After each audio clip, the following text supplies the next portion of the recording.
اعوذ باللہ من الشیطان الرجیم، بسم اللہ الرحمن الرحیم۔ اخلاق عملی کے ہمارے درس چل رہے تھے۔ آج ہم جس چیز کو بیان کرنے جا رہے ہیں وہ یہ کہ ہم اگر انسان، بلکہ میں ایسے کہوں، اگر انسان اپنے آپ کو نہ پہچانے، جس کو خود شناسی نہیں ہے، جس انسان کے پاس اپنے آپ کو نہیں پہچانتا، اس کے کون سے آثار ہیں؟ سب سے پہلا اثر یہ ہے کہ وہ انسان گمراہ ہو جائے گا۔ جو خود کو نہیں پہچانتا وہ کیا کرے گا؟ وہ گمراہ ہو جائے گا۔ مولا علی بن ابی طالب علیہ السلام فرماتے ہیں، من لم یعرف نفسہ بعد عن سبیل النجات وخبط فی الضلال والجہالات۔ جو انسان اپنے آپ کو نہیں پہچانتا وہ نجات کے راستے سے دور ہو جائے گا۔ جو انسان خود کو نہیں پہچانتا وہ کیا نجات کے راستے پہ چلے گا؟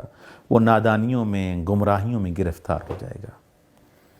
جو انسان اپنے آپ کو نہیں پہچانتا وہ ہر چیز سے جاہل ہے۔ مولا علی بن ابی طالب علیہ السلام فرماتے ہیں، لا تجہل نفسک فإن الجاہل بمعرفت نفسہ جاہل بکل شیء۔ اپنے نفس سے جاہل نہ رہو، اپنے آپ سے جاہل نہ رہو۔ تم کون ہو؟ جو انسان اپنے آپ سے جاہل ہے وہ ہر چیز سے جاہل ہے۔ خود کوئی نہیں پہچانتا تو بالآخر وہ کیا کرے گا؟ اور من عجز عن معرفت نفسہ فہو عن معرفت خالقہ اعجز۔ جو خود کو نہیں پہچانتا تو وہ عاجز ترین شخص ہے، اعجز ہے، زیادہ عاجز ہے کہ خدا کو پہچانے۔ یعنی وہ خدا کو پہچان تو نہیں سکتا کبھی بھی، جو خود کو نہیں پہچان سکتا۔ تم اپنے آپ کو نہیں پہچانتے، خدا کو کیا پہچانو گے؟ اچھا، جو انسان من ہانت علیہ نفسہ فلا تأمن شرہ۔ جو اپنے آپ کو نہیں پہچانتا، اپنی قدر و قیمت، یہ اس طرف اس کا اشارہ ہے۔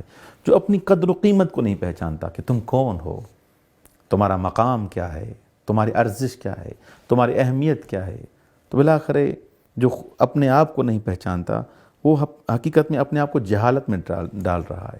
اس کے شر، اس کی بدی سے کوئی بھی امان میں نہیں رہے گا، کیونکہ وہ خود کو کچھ نہیں مانتا، اپنے آپ کو کچھ حقیقت میں معرفت ہی نہیں ہے، وہ برائیوں میں مبتلا رہے گا، تو اس کے شر سے بھی پورا معاشرہ محفوظ نہیں رہ سکتا۔ خداوند متعال سے دعا ہے کہ ہمیں اپنی معرفت حاصل کرنے کی توفیق عنایت فرمائے۔ والسلام علیکم ورحمۃ اللہ وبرکاتہ۔